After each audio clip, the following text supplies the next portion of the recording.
You're listening to the Hazard Ground Podcast, with service members from across the military sharing their stories of combat and survival. And now, here's your host, Mark Zinno.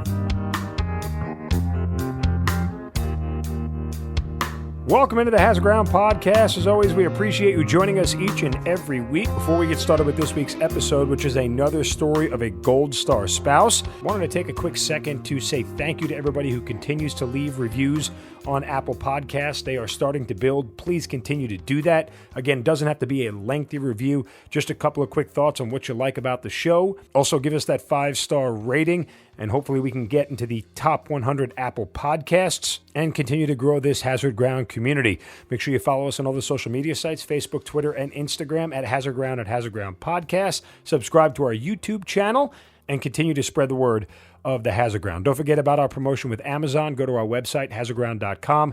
Click on the Amazon button at the bottom of the homepage or under the sponsors tab. You'll be redirected to Amazon. You can also do the same thing from your smartphone. Just go to the website, hazardground.com, and it will redirect you right into your Amazon app. You do all of your normal Amazon shopping. We'll get a percentage of what you guys spend, and then we'll donate a percentage of what we get back to the great charities and foundations you've heard featured here on the Hazard Ground. And if you have a guest suggestion, send us an email, producer@hazardground.com, and we'll do our best to get your guests, your suggestions on the show. We love hearing from you guys about possible stories and stories that we don't know about. So you guys help us out a lot. We continue to put those guests on. So again, producer@hazardground.com. Send us an email with your suggestions and your thoughts, comments, anything you'd like to see changed about the show, and we'll do our best to get back to everybody. Again, we thank you for all your continued support, and now on to this week's episode. Joining us this week on the Hazard Ground Podcast, once again, we go outside the bounds of a military member to tell an incredibly important story. It's one of a Gold Star widow. Her husband was killed during Operation Red Wings. Many of you know that in late June of 2005. 4 Navy SEALs, and you have heard this story be told through the story of Lone Survivor. 4 Navy SEALs were put in the mountains of Afghanistan, and when their mission was compromised, they sent in a rescue helicopter with 16 people on board, including 8 Navy SEALs. That helicopter was shot down. All 16 of them were killed, including our guest's husband, Chief Petty Officer Jacques Fontan. Our guest has gone on to write a book about her struggles in dealing with grief called A Beautiful Tragedy, A Navy SEAL's Widow's Permission to Grieve and a Prescription for Hope. She also works with multiple foundations in the SEAL community, and she is Char Fontan Westfall joining us on the Hazard Ground Podcast. Char, welcome, and thank you for being here. Thank you for having me tonight. Well, look, I do have to, again, say that I just appreciate your grace and your courage to tell this. I know this can't be easy. You may have done this several times before, but I imagine the pain and bringing it all together again sometimes can be more than you can bear. So I certainly appreciate your willingness to share Jacques' story and your story along with us. Absolutely. I mean, I feel like if you don't share your story, I mean, how do you help others? And, how do you go on honoring, the person you lost? Well, we will get to the book and the charities that you're working with coming up. And, usually we start the podcast out with our military members about asking how they got into the military. But in your case, obviously not being in the military, why don't you just tell us how you met your husband, Jacques, and how that whole story came together? Sure. So I'm a Navy brat. Okay. My dad was 20 years in, and thankfully we didn't move around that much, but I still didn't love it. It wasn't something that I enjoyed doing. And so I was grateful when he retired from the Navy. When was that? I graduated in 94 from high school. So it probably was like 92 timeframe. He had spent 20 years in. And so I was able to spend my last 2 years in Florida, graduate high school here, and he stayed put. So I was thankful for that. So even though I didn't join the military, I grew up in the military family, and that's how I knew I didn't want to be a military wife. But they do say, sons attract women who remind them of their mothers, daughters attract men who remind them of their fathers. Yeah, my dad, like I said, 20 years, and then my brother graduated college and went into the Air Force, and then my sister ended up marrying a guy who's Army. And my dad was like, I mean, I guess I'm proud that, did something right. A very patriotic family, for sure. So how did you and Jacques cross paths initially? So I was home from college and for the summer, and I was always been a swimmer, and so I was a lifeguard out at the Navy base, and then also a swim team coach. And so him being stationed in Jacksonville at NAS Jax as a rescue swimmer instructor, our paths just crossed being around at the pool. A lot of the rescue swimmers would, pick up extra shifts, over, lifeguarding pool parties or different things like that. So that's, how I met him. And it was, I was like, I want to date that man. So that's how we met. And he told me he was going to be getting out of the Navy. And I said, okay, well then this will work because, then I'm not actually dating somebody who's going to be a career, military person. And I remember we were like a year into dating, and he said, all right, well, I meet with the detailer and, I'm going to tell him I'm getting out because, since like year 2, because I knew that I wanted to go to BUDS, to the SEAL training. And he goes, every time I'd go in there and discuss with them, like what my next position or thing could be, I tell them I want to go to BUDS, and they say, not this time, next time. So he's like, I'm just done. I'm getting out. They're not going to let me do what I want to do. I'm not staying. And so they looked at him and they're like, okay, well, we'll give you what you want. But, know that you're 29 years old going to BUDS. If you don't make it, their chances are they're not going to give you a second chance or roll you. You're not going to, have as many opportunities as some of the younger guys would. And if that's the case, then you're going to owe us another, 4 years, and we'll tell you where you're going. So he was bound and determined for that not to happen.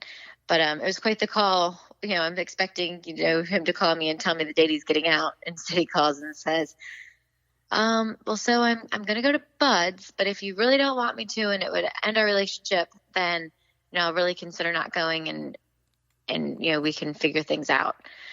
And I initially wanted to say, well, yeah, absolutely, get out. I mean, this was not my plan. And my dad said to me that you don't want him to ever resent you for not allowing him to pursue something he's always wanted. And you wouldn't want him to do the same to you. So, think about it before you answer him. And if it's meant to be, it'll work out and you'll figure things out. And so I said, okay. And, next thing I know, he graduated BUDS, proposed, I graduated college, and we moved to Virginia, and there it all began. Okay, well, a couple of things you skipped in there, at least from where I'm sitting. I mean, so what's the conversation like? I mean, I know you sort of acquiesced and said, go ahead, but I mean, were you feeling at that time like, okay, it's all going to work out, or did you have some apprehension towards the whole thing? Probably both. I've always been pretty optimistic. And knowing how much he wanted it, I didn't really, I don't know. I never really knew much about the SEALs, growing up. And so all I'd hear was the little rumors about, they leave at the drop of the hat and, they're gone and you don't know where they are. And so that was more of what really concerned me. Not so much the moving, because then I did learn that, they don't move around as much as, other branches of the military. Sure, yeah. And different jobs. So I was like, okay, maybe I can handle that. But I still just was kind of like, I guess we're going to figure this out. And, this tells you how old I am, but, this was back before cell phones. So he went to BUDS and I was like, I can't believe him. He's going to be all the way on the other side of the country. While I'm in college, how does this work? So actually those were the things that bothered me more. Yeah. Because you just said you were in college at the time, right? Yes. Yep. That's a lot for a college kid. Long distance relationships never work out for college kids. Yeah. Yep. And here he was at this point, we started dating when he was 27. So at this point he's like 29. And I was like, he is not going to stay with this, college girl as he's out in California. And, it worked and we made it. I flew out there 3 different times, during that, I guess he got out there in like April, and I graduated in October. So he was out there the shortest amount of time that he could possibly be. So thankfully it worked out. Now, you said you didn't know much about the SEALs. Did you know what he was getting into, not only initially as Buds is concerned, but did he sit you down and have a conversation about what SEAL life was going to be like? I don't think so. I think we were just going to kind of figure it out when we got there. I got a little taste of it while he was, out there at Buds. It's back when I would have to call a payphone and hope that somebody answered it, and then hope that they would actually go knock on his door and get him, which a couple times that did not happen. They would put the phone down and I would wait and I'd wait and I'd wait. I'd finally hang up and then I'd call back. It was busy, because that's what the person, they'd wait for you to hang up so that they could use the phone and call. So the challenges started then. But no, I didn't really have an idea of what it was going to be like, once we moved to Virginia and it all started. What did he tell you about Buds was the worst part, the best part? Did he share any of those experiences with you? Yeah, Hell Week was as bad as they say. But thankfully he did that pretty much in the summer. So he probably was, he's one of those lucky classes that wasn't completely freezing. Right. I loved hearing the stories about, standing across from each other, falling asleep, smacking your partner with the, in the head with the paddle, and to, wake each other up and different things like that. I know that his body was hurting while he was out there, kind of being older. But he didn't hate it. I know there was times where he was like stressed about different tests and, making sure he passed them, but, for the most part, he liked it. And, he had a good mind for it. It wasn't, a lot of it from what I hear, obviously, because I've never experienced it, but, a lot of guys say that it's the mental toughness. It's just a game of who's going to quit. Obviously, the different things they have to pass and learn are important, but it's also just the mental game of knowing, hey, tomorrow it's going to be over at some point. This isn't it for the rest of my life. Well, it's the old Navy SEAL saying, the only easy day was yesterday, right? That's right. Kind of what the mantra that they live by. When he was done and he came back, did you ever say to him, "You're freaking nuts"? Like, what were you thinking? Yeah. When I hear the stories, I just look at him like, what in the world? And then even once we moved to Virginia, and this is back in the old days, they didn't get their trident right out of Buds.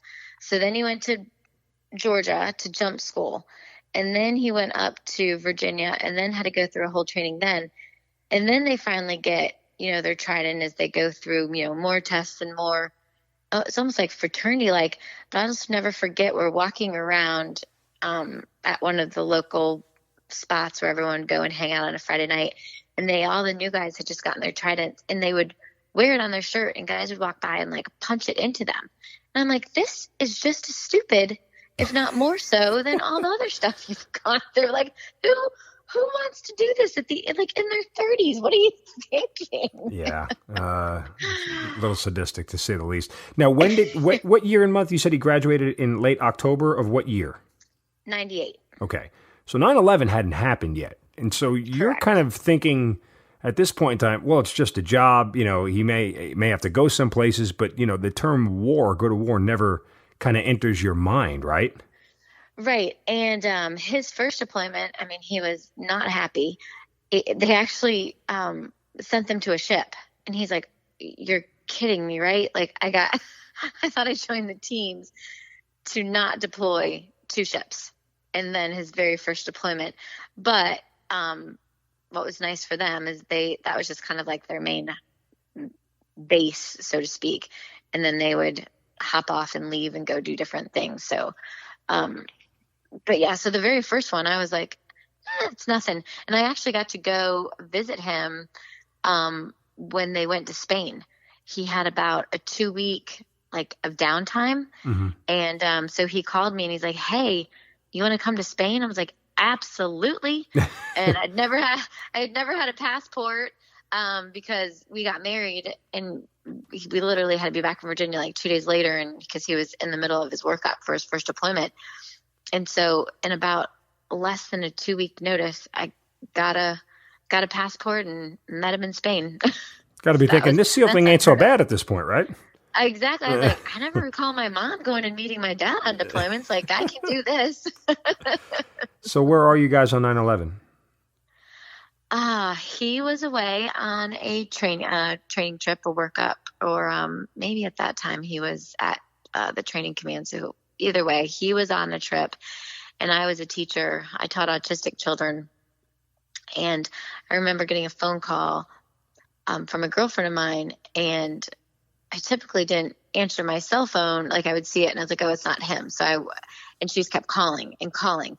And then, so I finally answered. She's like, you have a TV in your classroom, don't you? I said, yeah. She goes, you need to turn on the TV right away. And then I remember getting a phone call from him, and he said, we're coming home. They're calling us all back in, and things are going to change.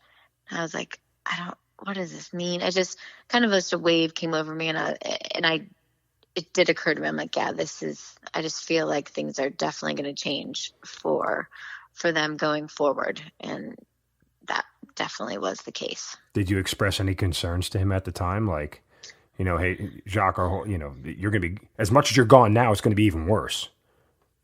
Yeah. I mean, I didn't even think so much of more travel.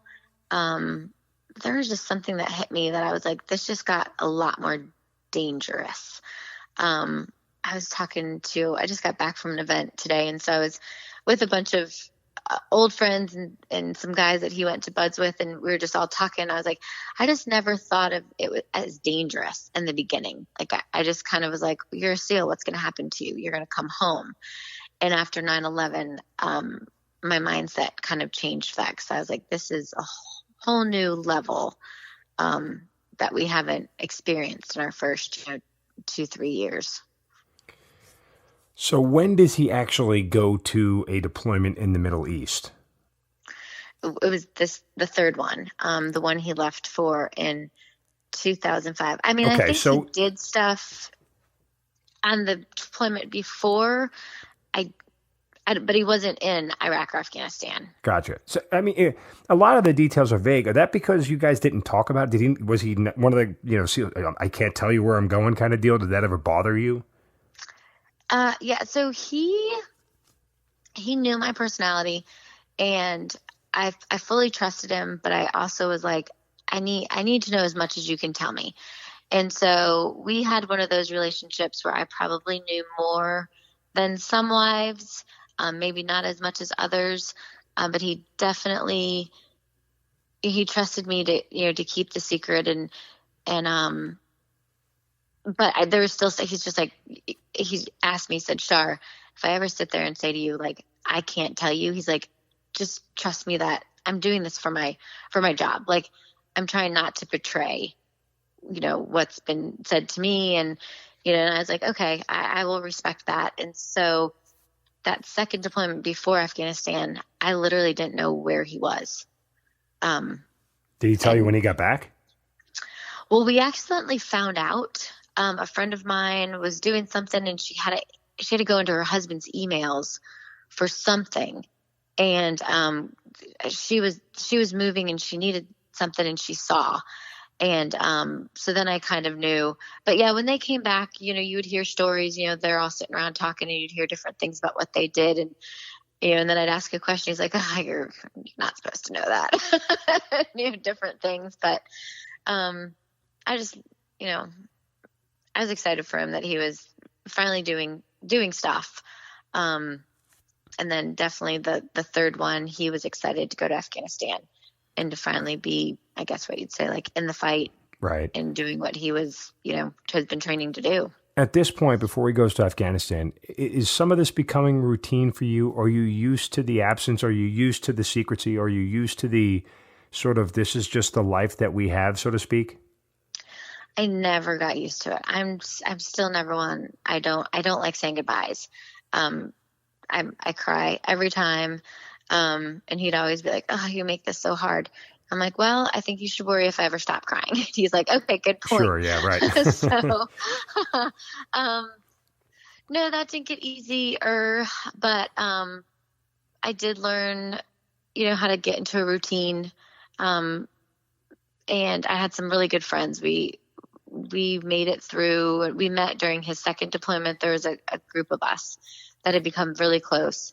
And so that was really helpful, because then it was, I would say we'd probably see each other 4 to 5 days a week while the guys were gone. So this deployment, he's leaving for Afghanistan. Now, to this point, he's always come back. When you said goodbye, did you think or feel anything was different? I didn't. Were you worried it was more dangerous because it was Afghanistan this time? Yes. I was worried he was different. And I didn't put 2 and 2 together until he didn't come home. But he was having a lot more serious conversations with me before that deployment. Like what? Like he made me promise that if he didn't come back, that I would find happiness again and get married, because we were waiting to have kids. And he's like, if I don't come home, you're meant to be a mom. Like, you need to find love again and be married. You're meant to be a wife. You're meant to be a mom, and promise me that you'll do that, that you'll keep living. And I was like, absolutely not. I can't even wrap my head around that. And you are coming home. That's not happening to you. And so I just kind of couldn't even engage in those conversations, but he had a daughter from a previous marriage. And, he talked to me about, how she'll be taken care of and what he wanted me to do. And you do this and you do that. And then she'll have this, and she'll have that.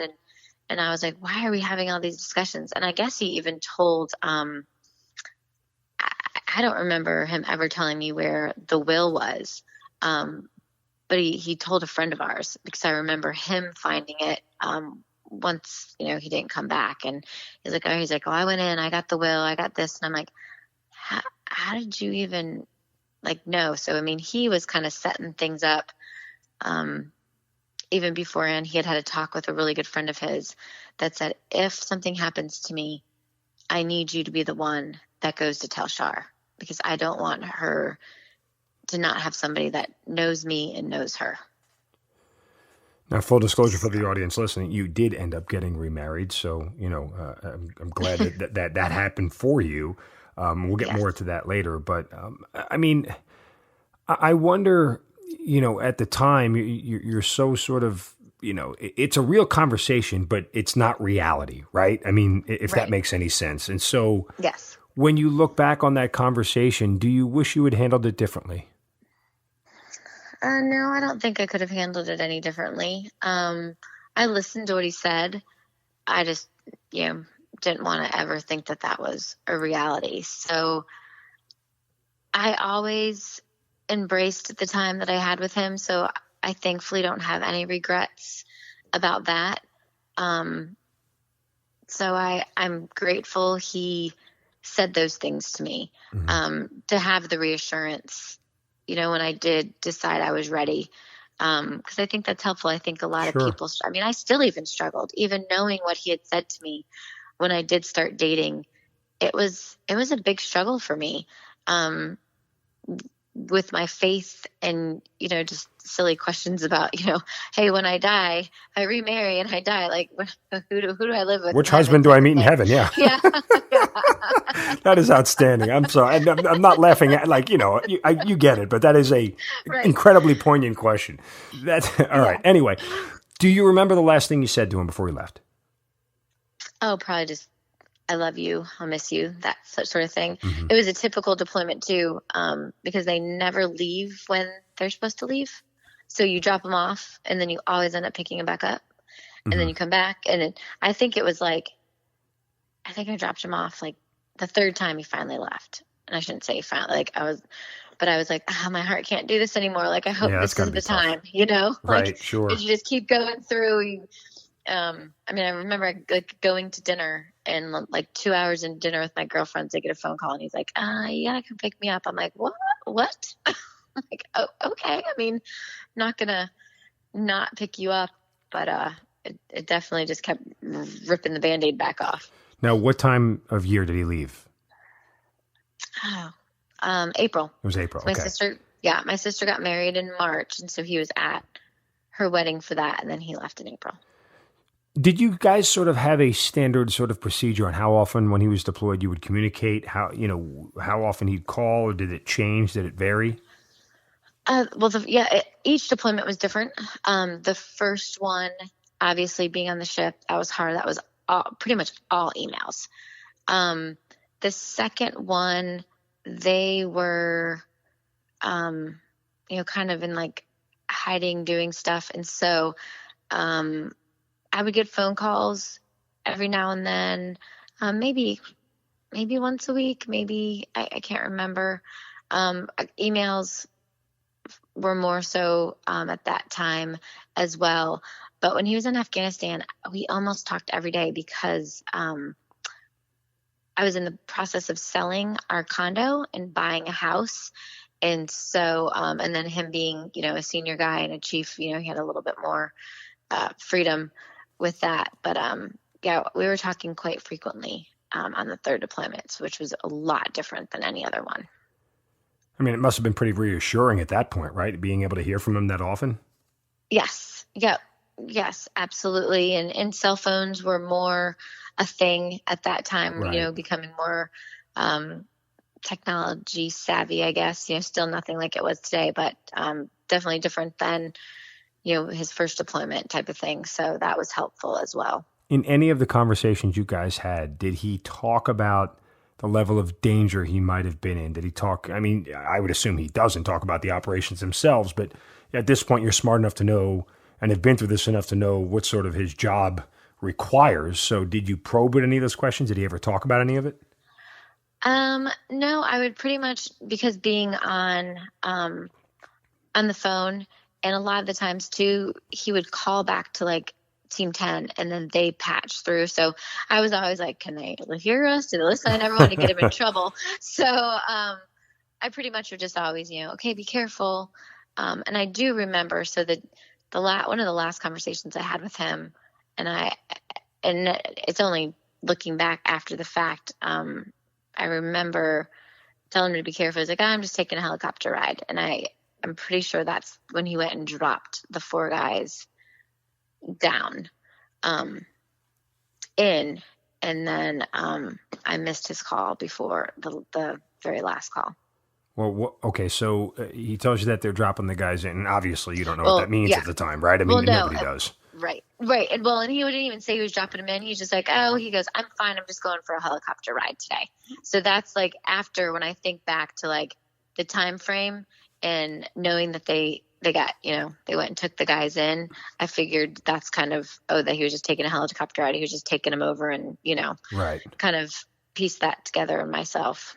All right. So you're consistently talking with him. And just for the reference of, people and civilians listening, June 28th happens in Afghanistan before it happens in America. So the morning of June 28th, 2005, what is that day? How does it start for you?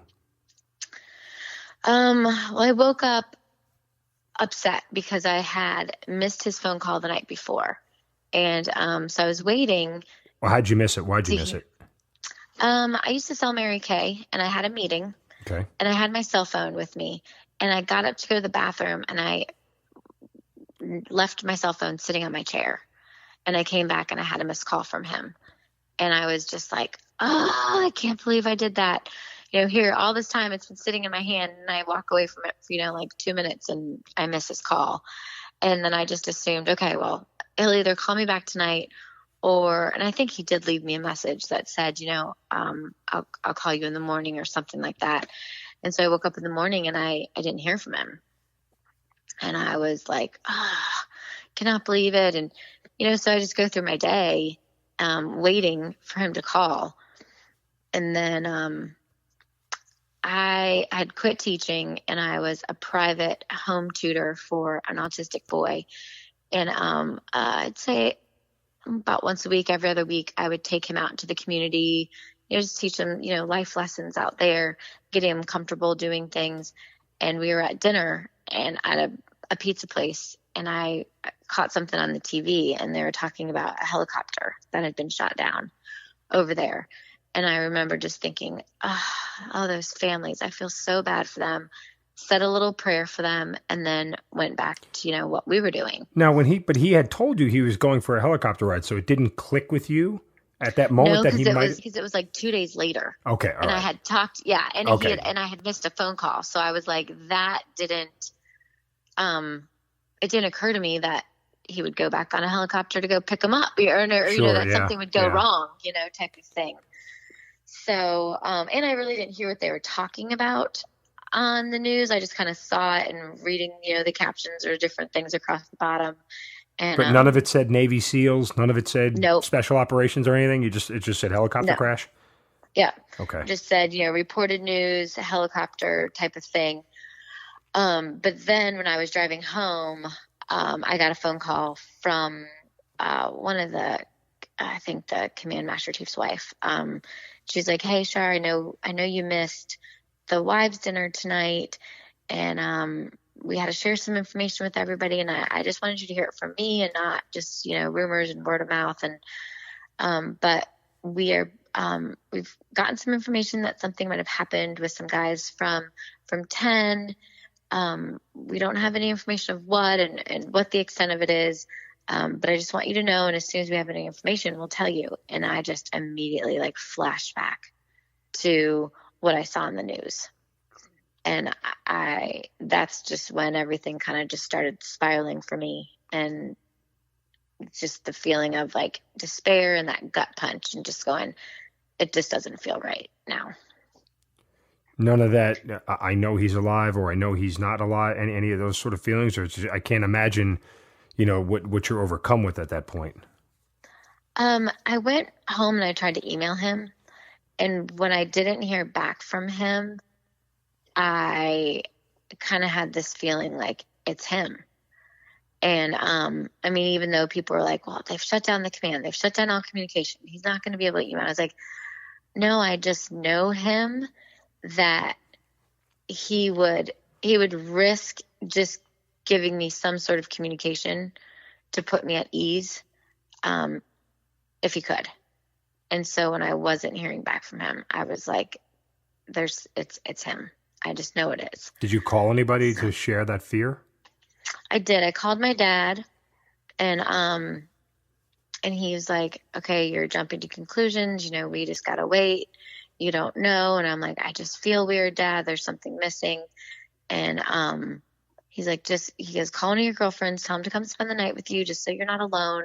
And so I did. And I remember calling my brother, because at this point he's up in the Air Force, and he was stationed in Dover, Delaware, which isn't far from Virginia Beach.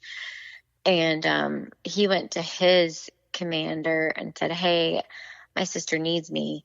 And he's like, dude, you're on duty. If we let everybody off every time there might something happen to a family member, people would be gone all the time. He's like, I understand, but we don't have anything about it yet. So finish out your shift. If something changes, just let me know. So, my girlfriend, I had 2 girlfriends come and stay the night with me that night. We got a phone call the next morning confirming that it definitely was guys with SEAL Team 10, still not, any information about what, or who and the extent.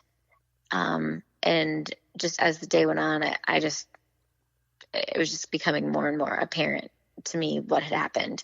And, obviously, were you glued to the news? Were you trying, watching TV incessantly, trying to hear anything, or no? No. Nope. I was just waiting by my phone, constantly checking my email, waiting to hear something. I would host a weekly dinner at our house for all of our friends. And so people started showing up for that, which was good. Kind of, okay, let's be normal. Let's just, make some memories. Let's laugh. And maybe this is all just, me overreacting, which I'll own it and take that any day. And so that's just kind of how we spent our day. I didn't even know it, but I guess my parents were even uneasy because they both ended up taking that day off, the next day off of work. So when you get the word that it's guys from SEAL Team 10, how many days is this after you initially hear about the crash? How many days after June 28th was it? So Oh, probably. So if that happened, I missed his phone call on a Monday night. So Wednesday. Okay. So, I mean, it's, 3 days have It's gone like by since you. 2, 3 days since I've talked to him. I mean, I found out something on Tuesday, and then on Wednesday was the dinner, and even at that point, so when a friend of mine, her and her husband were over, and we had gone down to the garage. I lived in a condo, and it was like the second floor. So we were down in the garage getting some charcoal to start the grill and start cooking dinner. And that's when we heard car doors shut. And it was not something that was uncommon. I mean, obviously in a condo place, there's people coming and going. But I don't know, the sound of it was different. There was too many car doors shutting. The majority of all of our friends are already there. So, who was this? And I just remember turning and seeing, like 3 people in white, dress whites, getting out of the car. And I remember starting to walk towards them, and my friend Heath grabbing me and going, "We're not doing this out here." And, like shoving me back towards the house and upstairs.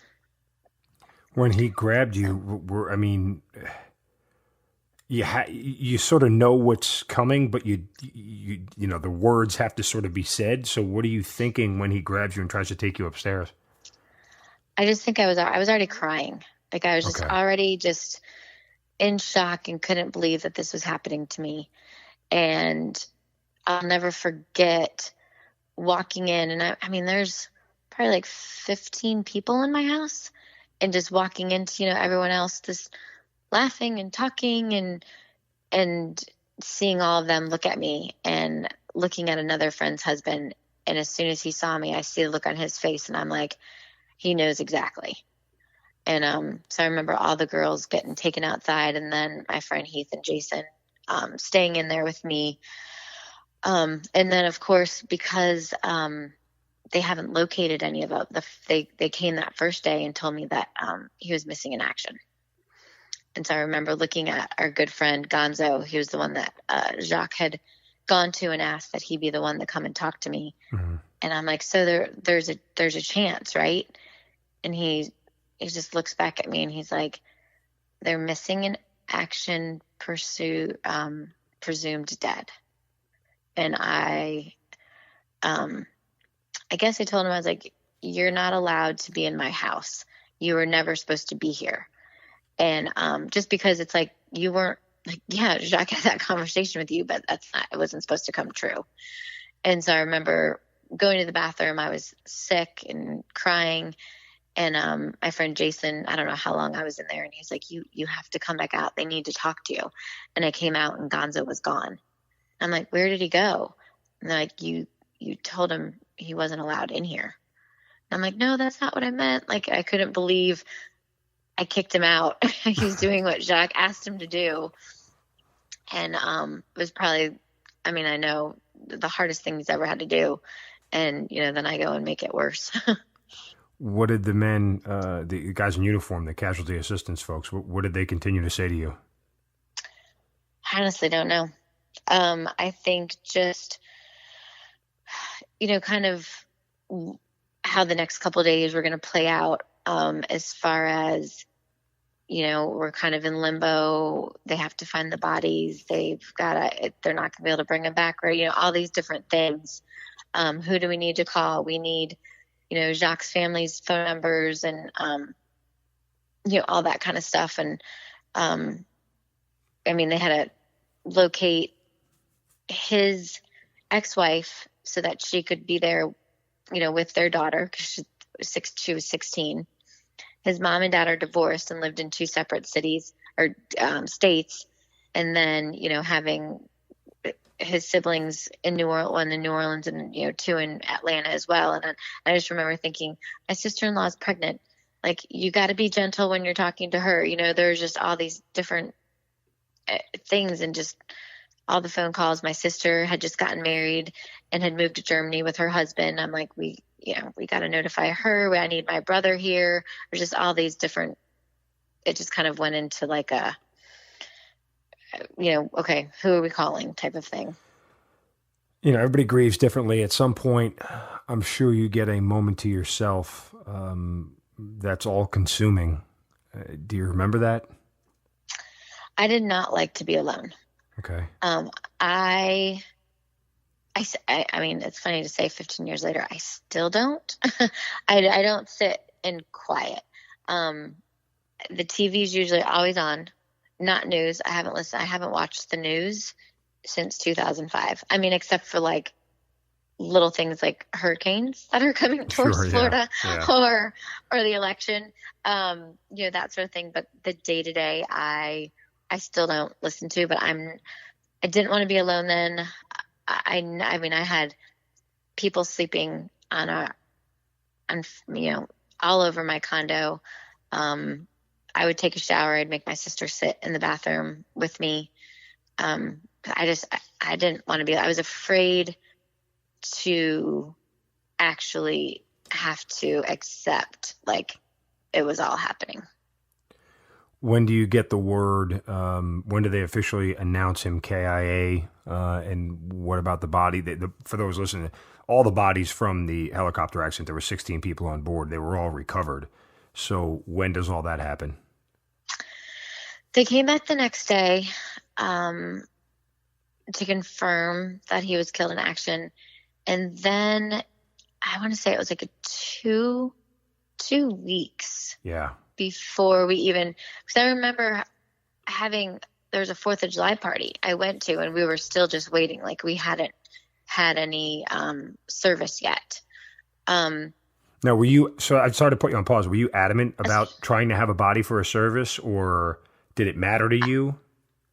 It didn't matter for me. I think it was more, I was just kind of like, I remember them asking if all of us girls wanted to have, or all of us families from Virginia Beach wanted to do a joint service. And I said, I just remember thinking like whatever they want to do. And that's kind of how we all went about it. So we did have to wait for them to come back. I don't even know if you say it's lucky. Jacques was one of, I think, the only one whose body was fully intact, and but still told I shouldn't view him. A part of me wanted to, and I remember my dad saying, let me ask, and he called the admiral, and he said, Mr. Fletcher, I understand what Char is wanting, but just tell her that even though he was one of the most recognizable, I don't think she should see him that way. So I didn't. I never looked at the pictures, even though a part of me just wanted that closure. No, I don't think my dad did. My brother and then Gonzo as well ended up being the ones to receive him in Dover. Okay. And then I was also really close with some of the guys that were in the platoon, and knowing that they saw him was kind of all I needed to confirm. I was like, it's probably really, morbid for some people to hear, but it was like, I don't know if I could have ever moved forward, if somebody couldn't confirm that he was. No, sure. And that's part of the reason I asked. Yeah. I mean, yeah.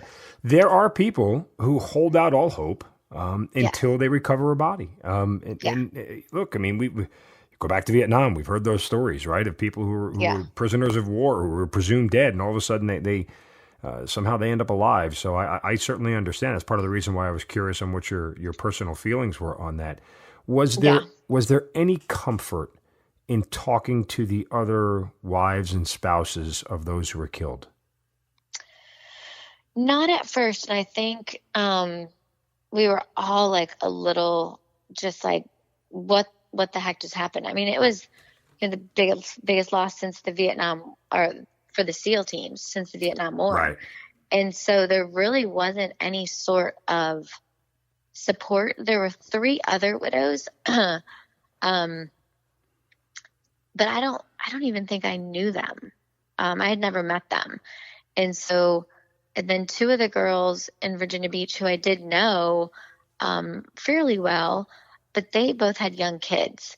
And so then that was like awkward as well, because I was jealous that they had kids. Yeah. And they felt bad too. Like we learned, I learned this after the fact, but it was like they felt bad coming around me, knowing that they had kids and that we were going to be starting. And, so there was a lot. And then I moved. That was, yeah, you sold the condo, right?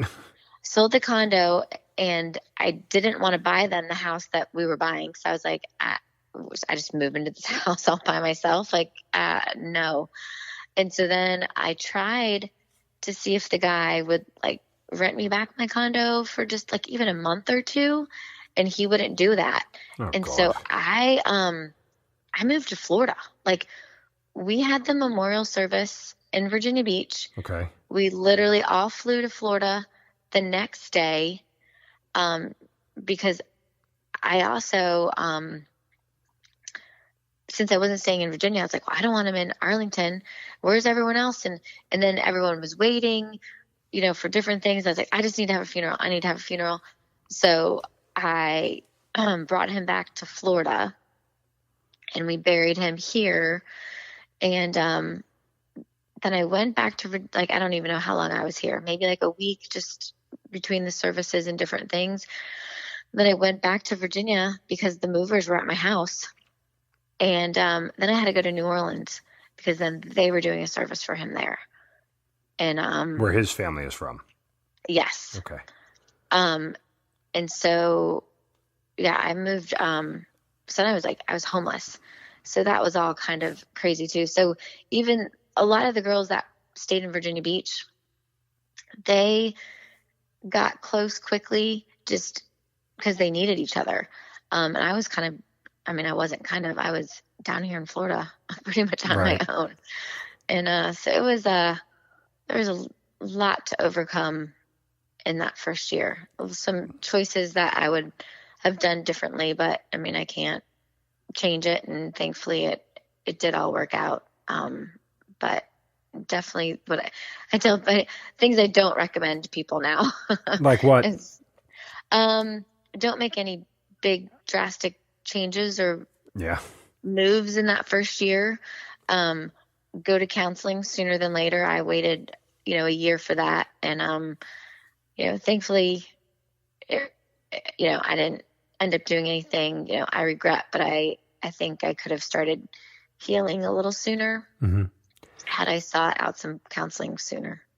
We'll get to that in a minute. A couple of things I wanted to hit on. In retrospect, I know that there's a party that's ultimately sad that you and Jacques never got a chance to have kids, but knowing kids who grow up without a parent who was killed in combat, is there a part of you that says maybe it was a little bit of a blessing that you didn't? Yeah, I go back and forth, especially with as big as our widow community now is within the SEAL teams, and seeing so many kids that have lost their, I think selfishly for me, I would want it. And then I think, thankfully, he already, not orphaned, but, left one daughter behind. Yeah, and, it's kind of damned if you do, damned if you don't. You're like, there's not a good. No, nobody wins, obviously. I just was curious on your personal feelings on the whole thing. As you mentioned, you already did have a daughter. So, that there's one person in this whole thing that's, a degree of separation away from you who's living through that. You mentioned earlier that, and this was many years ago, but there was a point where Jacques said to you before going to Buds, if you don't want me to do it, I won't do it. Is there any part of you that wishes you had told him no, that you, in theory, could have saved his life? Yeah, I do. Especially in the beginning, you're like, if I would have just said, but then it's like, would we have made it? Would he have eventually resented me and, fallen out of love and left me?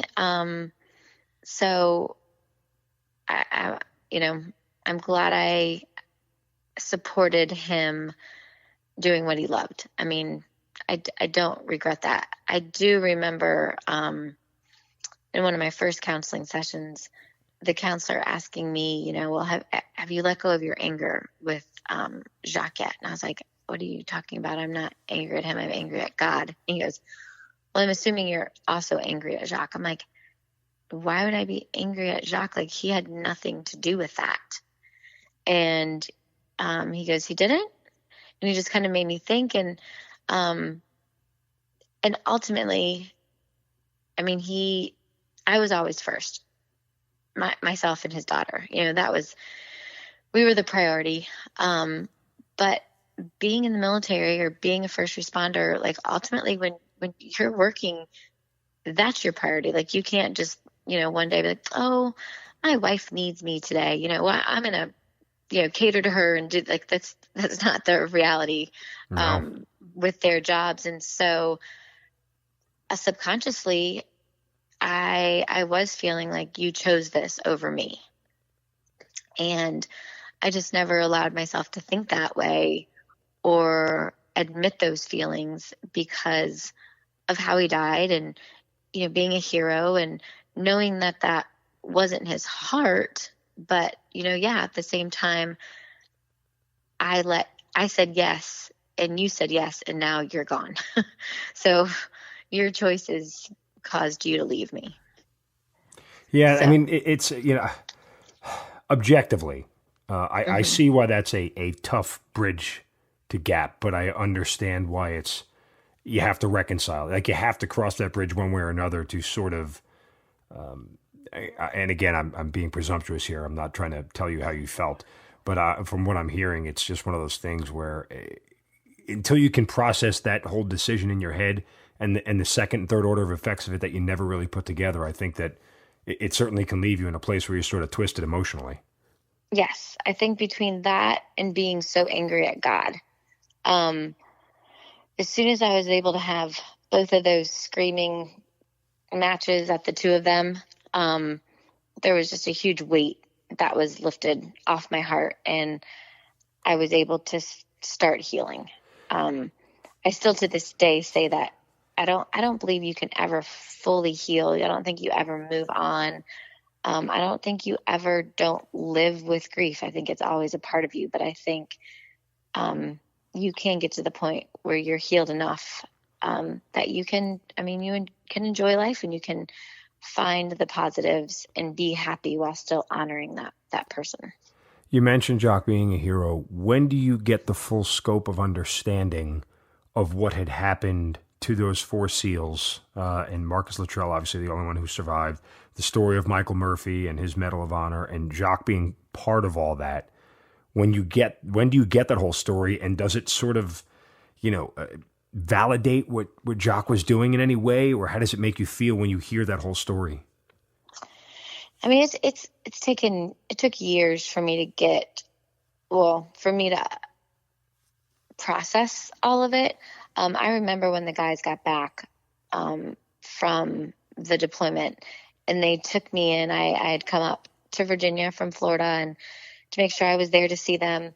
And they sat me down in their platoon hut for, a couple hours. I was just telling somebody today, we were talking about this, and it's like, I literally don't remember one single thing that they said to me. Really? At all. Yeah, I have no clue. I to this day. And what do you remember about the meeting then? Anything nothing. in the room? Anything visual that stuck out? Nope. Really?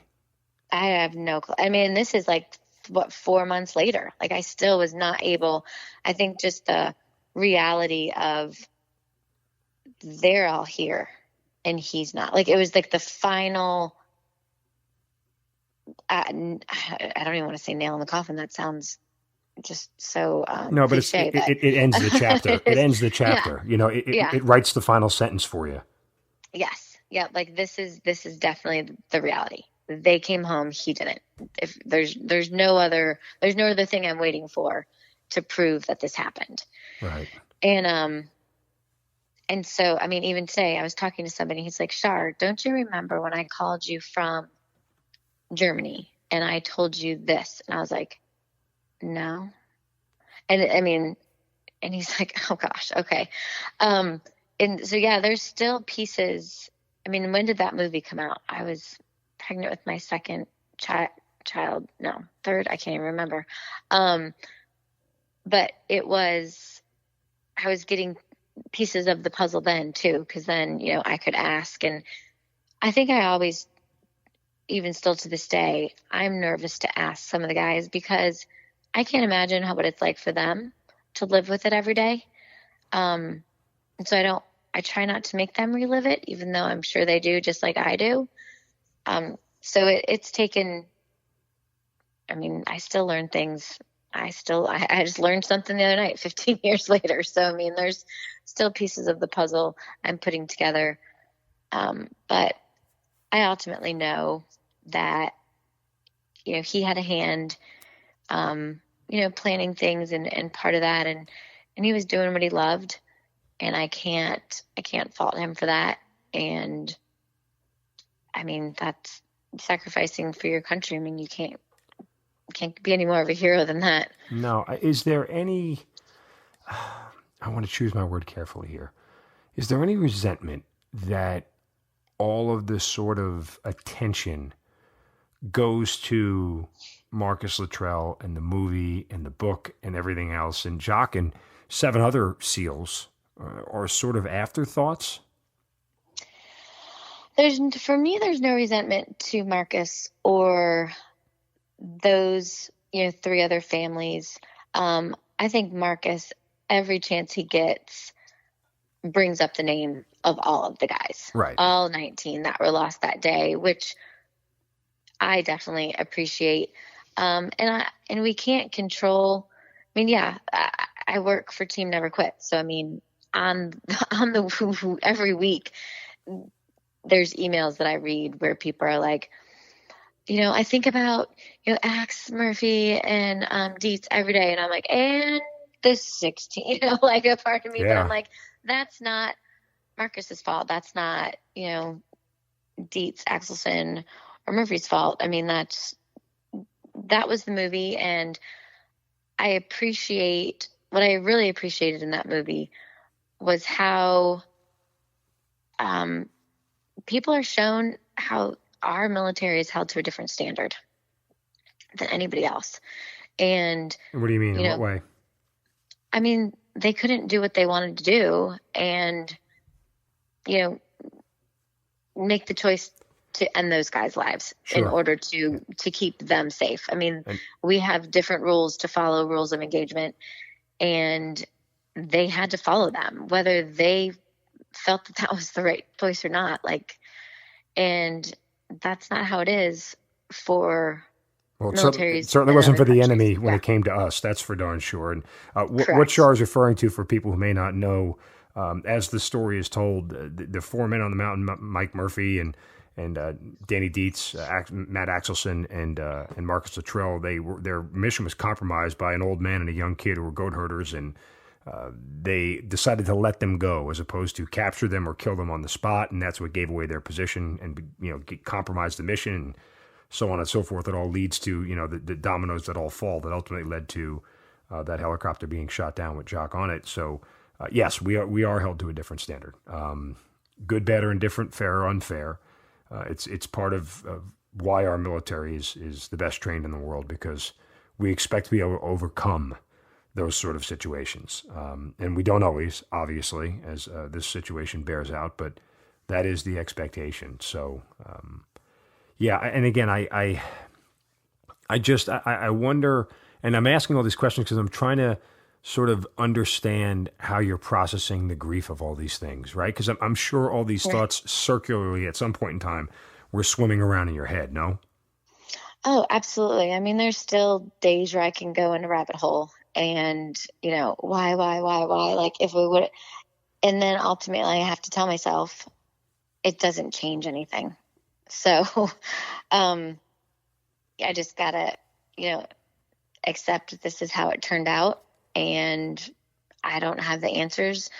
I might never get them. I might, I always say that when I get to heaven, I'll ask God, but at the same time I might get to heaven and it might not matter. Like, why would I answer it at that point or ask that at that point?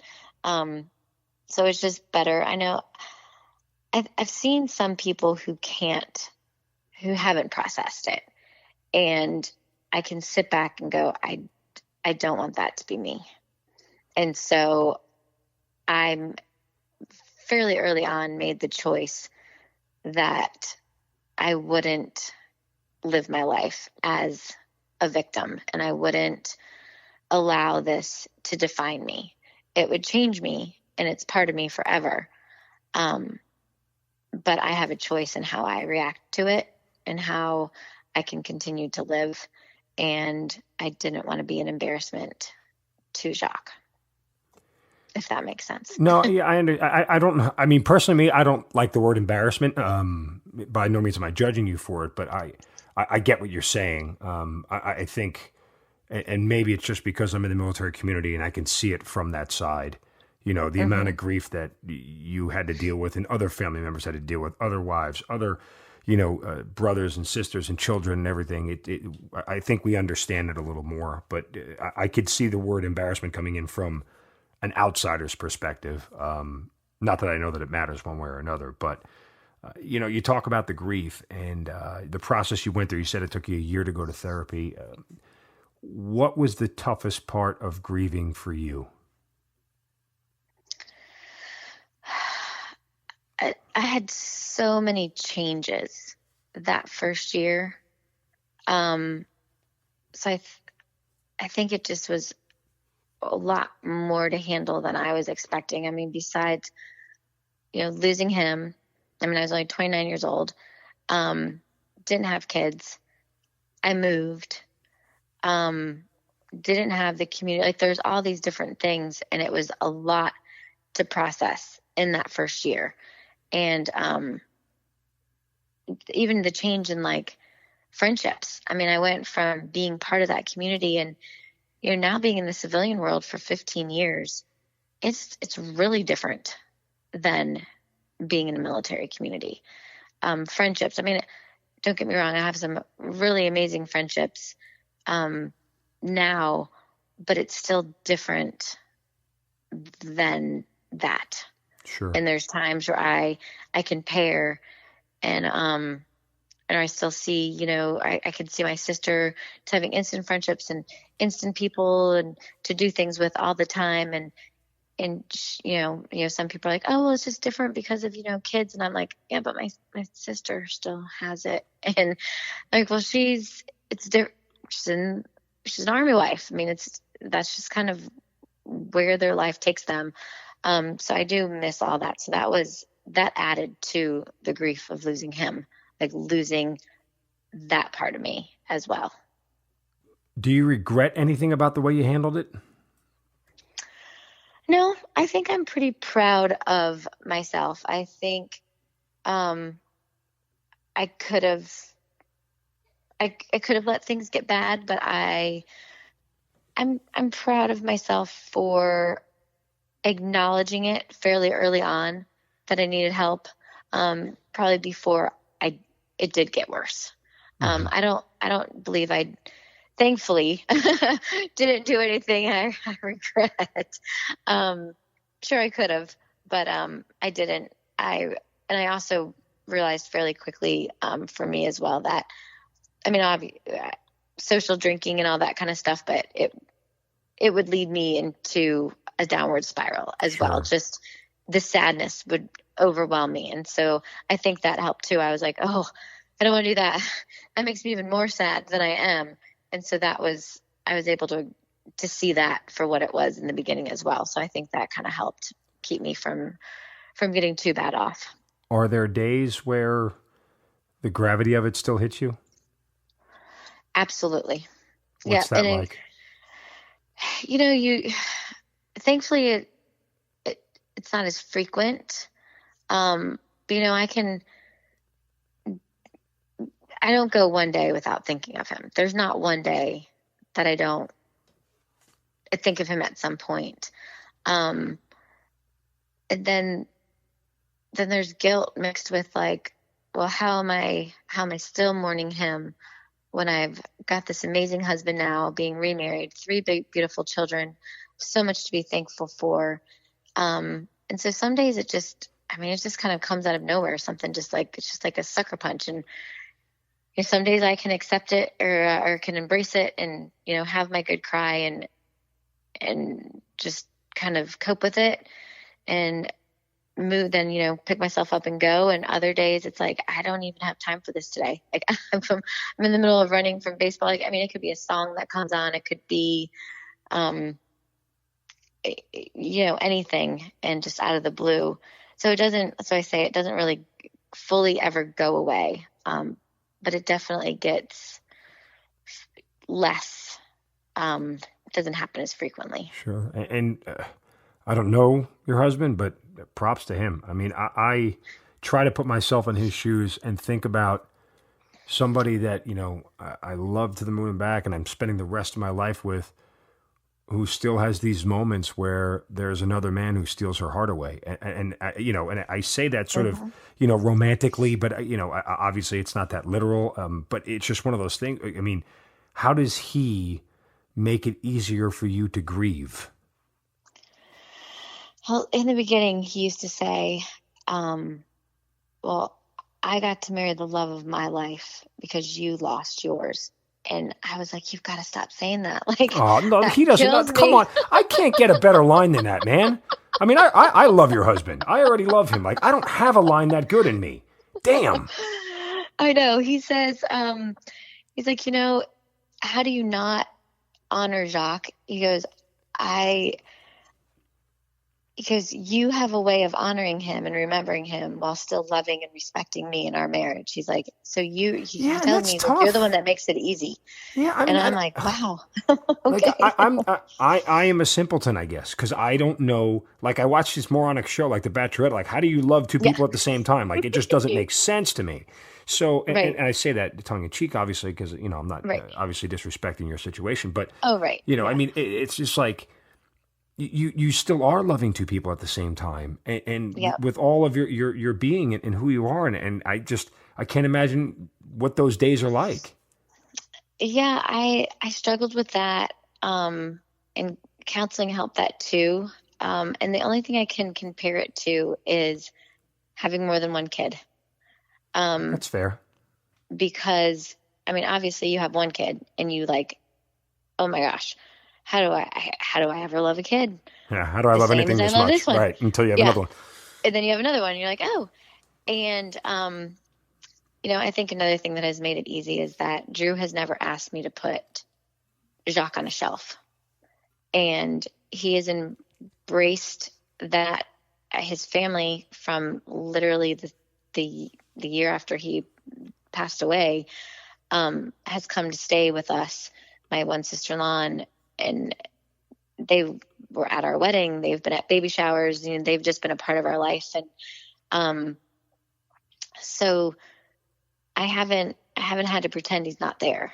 And so the hole is still there. And that's kind of one of the reasons I knew that I was ready to marry Drew, because he didn't replace what I lost. He has his own separate part of my heart. And, I think that's important for people to be able to accept and see in themselves too. Like, you're not trying to replace that or fill that hole. I think it's important that it kind of stays where it is, and then your heart just grows. It's just, when you're ready, you're ready, and I think only God is the one that can help make that possible. Yeah. Well, if you ever screwed up with Drew, tell him I want to marry him, because. Yeah, you hit a home run. God, I don't know him, but I'm in love with him already. But he's also one of the people who encouraged you to write the book, A Beautiful Tragedy, A Navy SEAL's Widow's Permission to Grieve and Prescription for Hope. So why did you write the book, outside of, Drew suggesting it, but kind of what did you hope to get out of it? Well, I would get phone calls from different people. Hey, I know somebody that just lost their husband. Can you come and talk to them? I was actually flown up to Washington, D.C. at one point to meet with a new SEAL widow. I didn't even know her.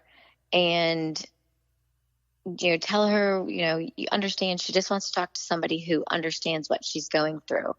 And so I did that, and I would make little notes as I'd hear things in church, or I would talk to people. And a friend of mine that I was working with at the time, she's like, you should put this down and share this and write a book. And I was like, no. And then Drew was like, no, she's right. You should.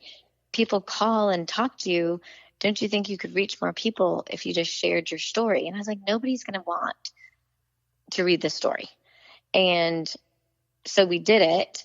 And sure enough, it was rejected time and time again by publishers, Really? Publishing companies. Yes, because they wanted a SEAL story, and they wanted me to include things about his workup and about being a SEAL and his deployments. And I was like, I'm not going to do that, because I wasn't the SEAL. That wasn't my story to tell. My story to tell is how I was perfectly happy married, wife, military wife, and how I lost him, and how I picked myself back up and I'm still living and honoring him at the same time. And they're like, thanks, but no thanks. And so We're a bunch of assholes.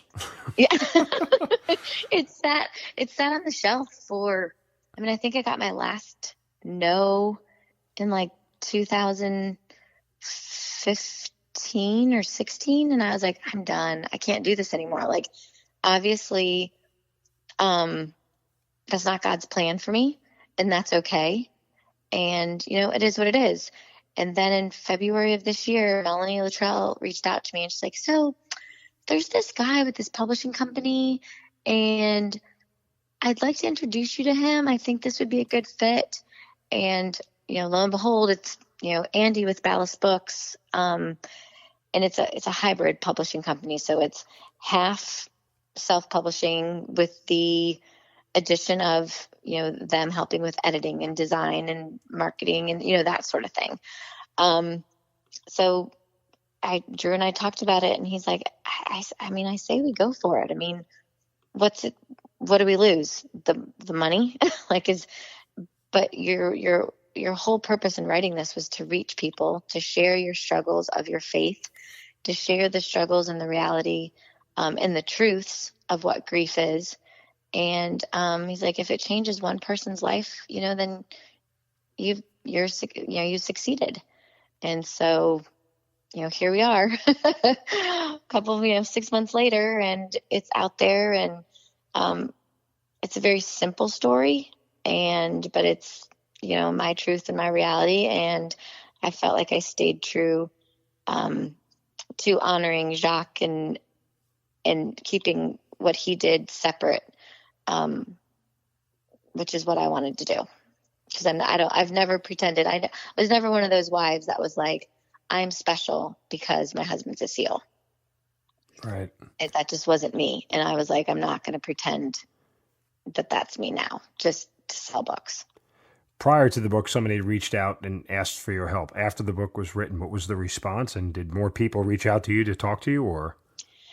Yeah, I've had quite a few people message me time and time again. I thank you so much for this. And how did you feel about this? And you've really helped me. It's given me a lot of clarity. One girl was like, can you please, she's like, I actually have lost the guy I was dating. He's still alive, but their relationship, because he witnessed so many people, so many of his friends die, and watching their spouses, he just wasn't able to move forward. Mm-hmm. Just like he couldn't come to grips with it. And so she ordered the book for him. And then really cool, last night, actually, at this event I was at, Dan Crenshaw was speaking as well. And he goes, so I spoke first, and then he got up and he said, Char, I don't know if you know this, and I hadn't even met him yet. He said, you went up and helped Amy Looney after her husband was killed, and you gave her the rundown of everything that was happening. He goes, and Amy then came and was with my wife when I was shot, and telling her how everything was and what was going to happen and how to deal with it and how to answer these questions. And he's like, so it's really like it came full circle. Like it just keeps getting passed down. Like you touched lives that you didn't even know. And, now here tonight we're meeting. And it was just, I'm like, okay, I've done the right thing.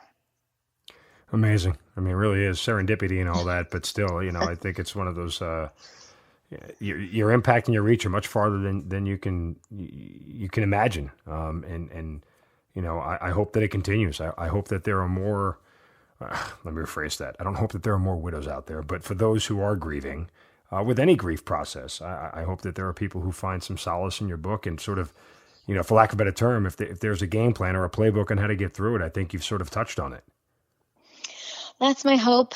And I hope that maybe it even gives some insights to the friends and family that are on the outside watching them. Because I know for a fact I was not an easy friend to have in that first year. And so I just hope that it doesn't just help those grieving, but, maybe gives insight for others as well.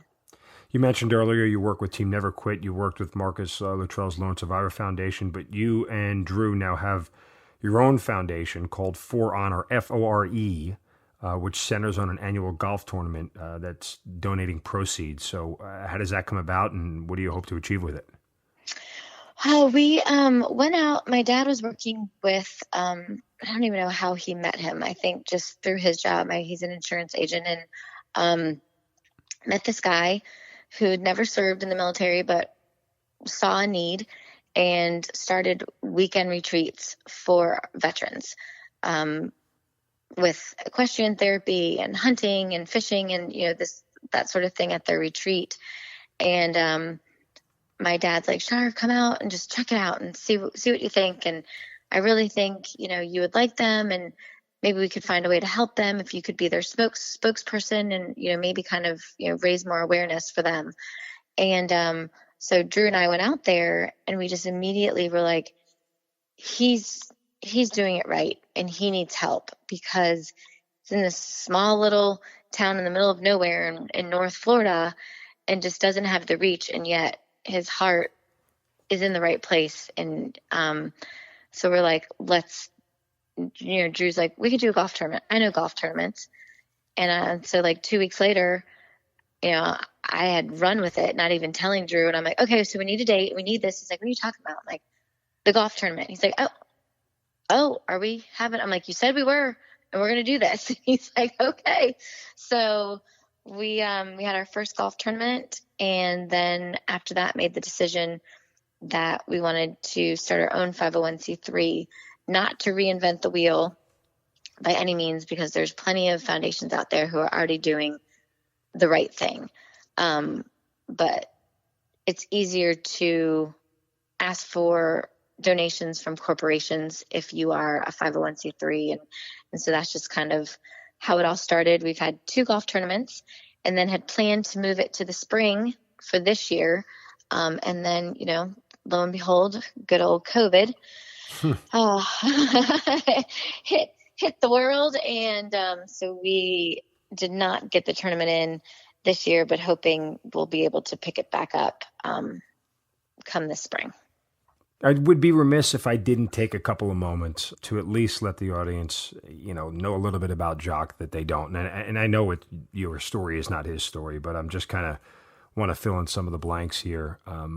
What about him still makes you smile? It's funny because I'm sitting here smiling as you're talking about that.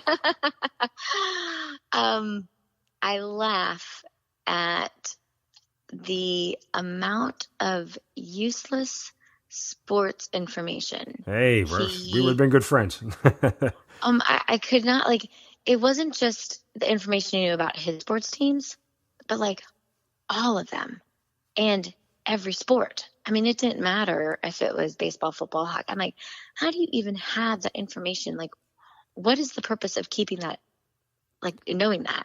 He's like, I don't know. I just like it. I mean, ESPN was on all the time.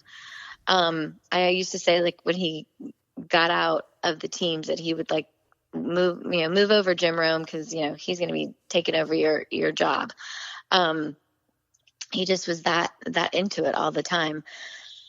He Coincidentally, by the way, that's what I do for a living. I'm a sports talk show host. Are you serious? Yeah. I mean, in case you didn't know, people who listen to the show obviously know that about me, but yeah, that's what I do for a living. That's why I said we'd be good friends. So yeah, you guys that would absolutely. Yeah, it was all, it literally still to this day boggles my mind how much information he knew. Well, just remember that spot in our brain is reserved for things like anniversaries, birthdays, things we're supposed to remember. We've replaced it with sports knowledge. That would make sense. Yeah. Yeah. Can't remember where I'm supposed to be tomorrow or what we're having for dinner tonight. But, if you ask me what the record of what team was and who won the Super Bowl this year, I could tell you right off the top of my head. Right. Along with, every shot that you hit on the golf course, which my husband does that now too. Like he can tell me, oh, well, on this course, it dog-legged left, and then I had to hit it over the water. And then I'm like, what's the point in knowing and remembering that? I don't get it at all. I'm like,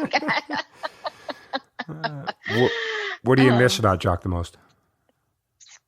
Oh, he was funny. Introduced me to just a new side of life. I mean, being from New Orleans, I was always a picky eater, so he was always trying to, introduce new things to me. He was definitely a food snob, but then drank Coors Light. Hey, don't knock it. That's my beer. Hey, I like it too, but I just think it's funny that you're a wine snob and a food snob, and it's a cold CL does it hits the palate the right way, I agree. I drink it every year. I grew up on it. It was like the first beer I had as a kid, so it just sort of worked for me back then. I've stuck with it for 30 years. Yeah, no, I still when I drink beer, that is my choice as well. So I definitely get it. But I laugh about that. That's just, it was him. A lot of people, when I was talking to a friend today, he was saying just how much he admired him. And I was like, I don't know if some of the new guys felt that same way. And he goes, they loved him like a son who loves a father that disciplined them, but in a good way. Like he always was wanting to teach them, the younger guys, and make them better. He wasn't against teaching them and helping them, but he wasn't going to do it for them.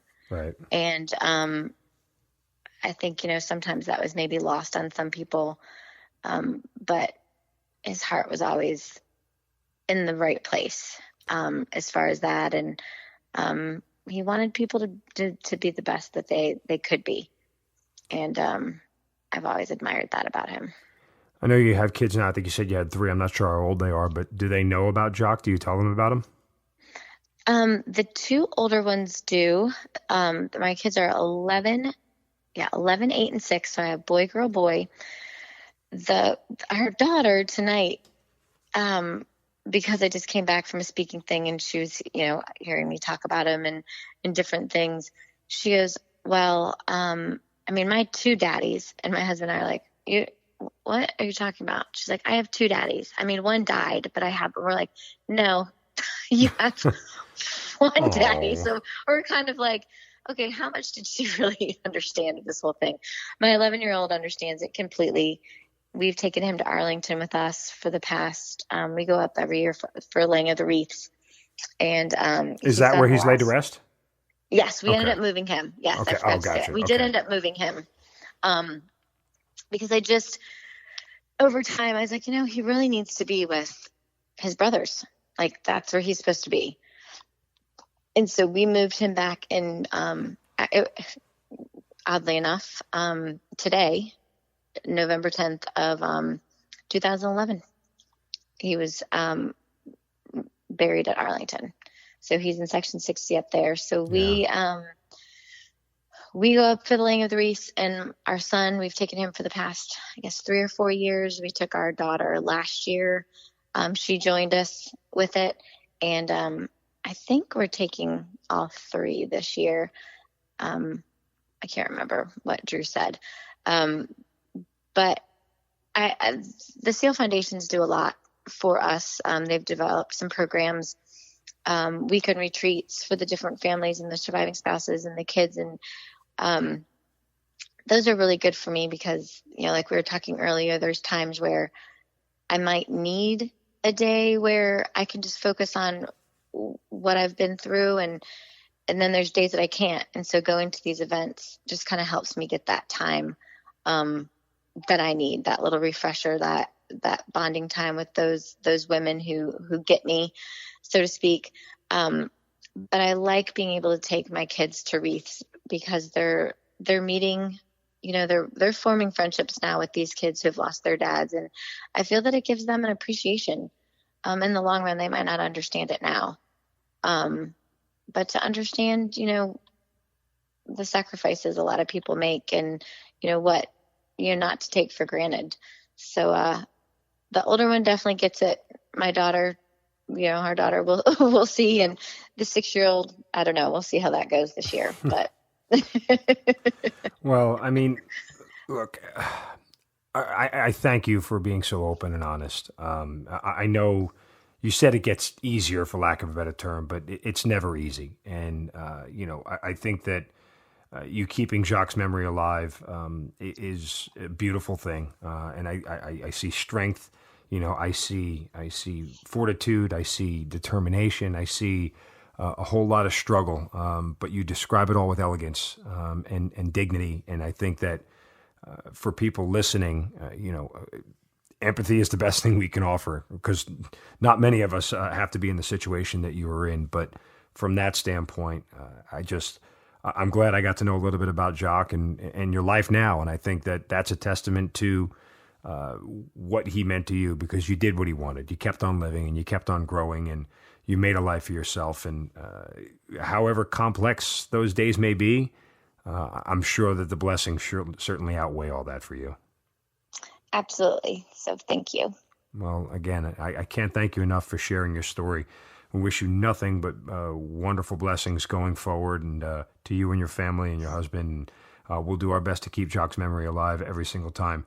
And I'm glad I got to hear the other side of this story because we focus so much on, what happened to the guys on the ground that again, those guys on Turbine 33, that Chinook that went down probably don't get enough of the adoration that they deserve. And I'm thankful that you're willing to share this story with us. I really am. Oh, thank you. And yeah, that's my goal. Not that they need, the praise, but, just that their names aren't forgotten as well.